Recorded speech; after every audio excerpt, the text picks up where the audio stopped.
ఒక రోజు అయితే మన గవర్నమెంట్ పోయింది అనుకుంటా. అప్పుడు పోయినాక వచ్చినాడు రోజు వచ్చి, మాకు నీళ్లు రావాలా, నువ్వు జగన్ అన్నకు ఫోన్ చేయంటాడు.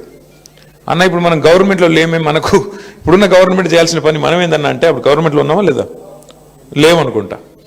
ఫోన్ చేయన్నారు అంటే ఫోన్ చేస్తే జగన్మోహన్ రెడ్డి గారు కూడా అన్నాడు, ఎవరు నీకు వెంకటరామ్ చెప్పినాడా అన్నాడు. అవునన్నా చెప్పినాడు అంటే, నాకు కూడా ఆల్రెడీ చెప్పినాడు, మరి నీకు కూడా చెప్పిస్తున్నాడు. మొత్తానికైతే మొండోడు అంటే అంత కమిట్మెంటు. ఇప్పుడు ఏం అవసరం ఉంది, మేము గవర్నమెంట్లో లేము, ఈ గవర్నమెంట్ని తిట్టుకుంటా నడిపించేయచ్చు. వీళ్ళు చేయట్లేదా, వీళ్ళు చేయాల్సిన పని చేయట్లేదు, వీళ్ళని పట్టించుకోవట్లేదు, దున్నపోతు మీద వానబడ్డట్టున్నారని దులుపుకోవచ్చు. కానీ ప్రజల మీద, రైతాంగం మీద, ప్రాంతం మీద, నియోజకవర్గం మీద ప్రేమ ఉండే మనిషి అయితే యాడికన్నా పోయి, ఎంత దూరం అన్నా పోయి పని చేసుకొచ్చే తత్వం వెంకటరామరెడ్డి గారిది. మరి అదే లక్షణం తమ్ముడు విజయుడు కూడా నేర్చుకుంటున్నాడు చక్కగా. కొత్తగా ఎమ్మెల్యే అయినా కూడా చాలా బాగా పనిచేస్తున్నాడు. తమ్ముడు కూడా గట్టి కొట్లాడుతున్నాడు.